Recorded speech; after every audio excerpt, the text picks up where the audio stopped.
Saya Samuel Tamuna dengan NRP 15/2023/108.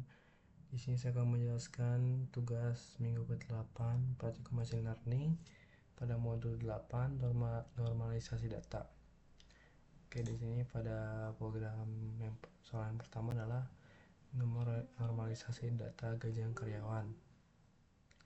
Di sini melakukan normalisasi data dalam tabel menggunakan data A. Normalisasi Z-score, B. Normalisasi min max, C. Normalisasi scaling, D. Normalisasi sigmoid, E. Normalisasi softmax, F. Normalisasi L1, dan G. Normalisasi L2.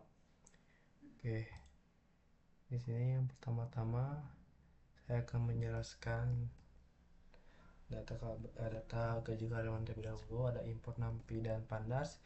NumPy digunakan untuk mengoperasi matematika dan Pandas untuk membuat dan mengolah data tabel. Lalu di sini ada data karyawannya. Ini tuh ada 15 karyawan yang dimasukkan ke manual ke dalam dictionary Python, lalu diubah menjadi data frame tabel. Kolom yang akan digunakan itu ada normalisasi hanya 3, gaji, lama bekerja, dan posisi. Lalu kita masuk ke normalisasi score. Di sini ada kolom gaji, lama bekerja, posisi, dan ada perulangan for call in column. Di sini cara kerjanya itu setiap nilaiku dikurangi rata-ratanya lalu dibagi menjadi standar deviasi, maka hasilnya menunjukkan seberapa jauh nilai rata-rata dalam satuan standar deviasi. Nah, di sini tuh perlu menggunakan def 0 tuh standar deviasi populasi, dan nilai positifnya di atas rata-rata dan negatif di bawah rata-rata. Lalu di sini ada normalisasi min max. Normalisasi ini menggunakan perulangan for min kolom. Ini menggunakan rumus x min x kurang x min dan x max dikurangi x min. Rumus itu mengubah semua nilai agar berada di rentang 0,1. Nilai terkecil 0 dan nilai terbesar adalah 1. Cocok ketika ingin menyamakan skala antar fitur. Lalu di sini ada normalisasi decimal scaling dengan rumusnya menggunakan x sama dengan x per 10 pangkat j. Ini tuh rumusnya mencari nilai j bilangan bulat terkecil sehingga hasilnya pembagian menghasilkan nilai di bawah 1. Contoh gaji maksimal 120.000, maka j nya sama dengan 6 dibagi 1 juta. Ada normalisasi sigmoid 1/1 tambah e pangkat min x. Sigmoid diterapkan pada data yang sudah di-scorekan terlebih dahulu agar hasilnya berada di rentang 0,1. Di sini ada def sigmoid, ini menentukan rumusnya. Ada perulangan for in column digunakan untuk memasukkan ke fungsi sigmoid agar hasilnya berada di rentang 0,1. Tanpa z-score, nilai gaji ini berdasarkan min 100.000 atau membuat e pangkat min 100.000, maka mendekati 0 sehingga sigmoid sama dengan 1 untuk semua data. Ada normalisasi softmax. Ini tuh berbeda dari sigmoid. Softmax mempertimbangkan semua nilai dalam kolom sekaligus hasilnya semua nilai dalam satu kolom dijumlahkan sama dengan 1, seperti distribusi probabilitas. X dikurangi NP max sama dengan X adalah trik untuk mencegah overflow saat menghitung E pangkat X pada nilai yang sama besar. Di sini ada normalisasi L1 digunakan untuk menjumlahkan absolut seluruh elemen dalam satu kolom satu. Rumusnya seperti ini. Dan normalisasi L2 rumusnya adalah X sama X I per akar X NJ sama dengan 1 pangkat J pangkat 2 per J. Ini itu sama seperti L1 tapi rumusnya lebih ke panjang normal, menentukan panjang normal dan vektor hasilnya itu harus satu unit vektor. Maka kita running. Nah, hasilnya seperti ini. Ada data asli, data karyawan, ini hasil normalisasi z-score, ini hasil normalisasi min max, ini hasil normalisasi decimal scaling,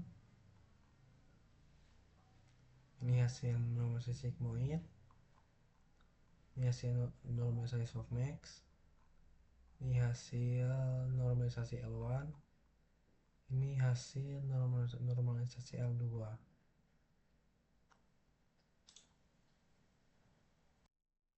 Sekarang kita melanjutkan ke standarisasi Data gaji karyawan melakukan standarisasi data terhadap tabel 1 menggunakan A. Standarisasi pembagian data interval, B. Standarisasi pembagian dengan standar deviasi, C. Standarisasi Z-score.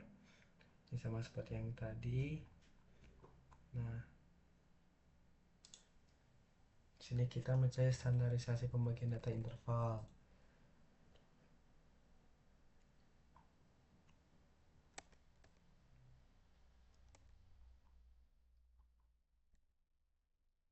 Nah, kita menggunakan rumus X-min per X-max dikurangi X-min. X itu nilai data, X-min nilai terkecil, X-max nilai terbesar. Tujuannya itu adalah mengubah semua data ke rentang 0 sampai 1. Contoh, jika gaji minimum 30.000, maka maksimumnya adalah 120.000. Maka di sini kita buka DTF interval. Ini. Nah, ini artinya nilai terkecil 0, nilai terbesar 1, lainnya berada di antaranya.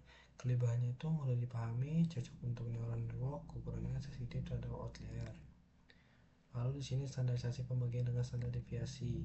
Rumusnya X sama dengan X kurang U per sigma. U adalah rata-rata, sigma adalah standar deviasi. Untuk menentukan itu ada di si bagian ini dan sigma sampel. Yang digunakan adalah DDF sama dengan 1 itu berarti menggunakan standar deviasi sampel. Hasilnya rata-rata data menjadi mendekati 0, data menunjukkan jarak terhadap rata-rata. Presentasinya adalah positif di atas rata-rata dan negatif di bawah rata-rata. Dan standar Z-score.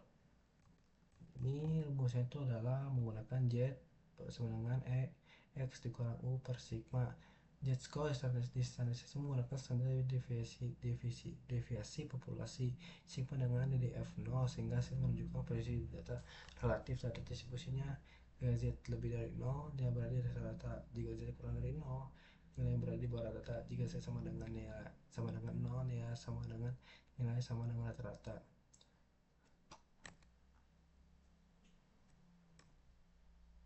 Itu ada ringkasan perbandingan sama metodenya.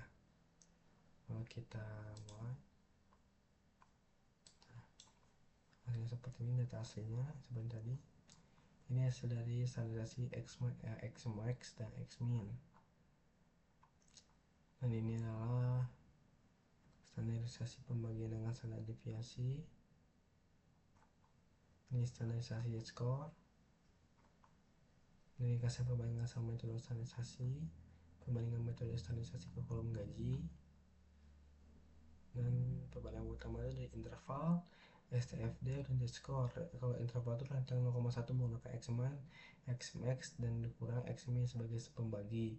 Kalau standar deviasi menggunakan standar deviasi semua sampel dari F1 hingga 0, sama dengan 1 dan sigma sama dengan 1. Kalau Z-score menggunakan standar deviasi populasi di DF0, maka U-nya 0. Sekian dari saya, mohon maaf apabila ada kesalahan. Terima kasih.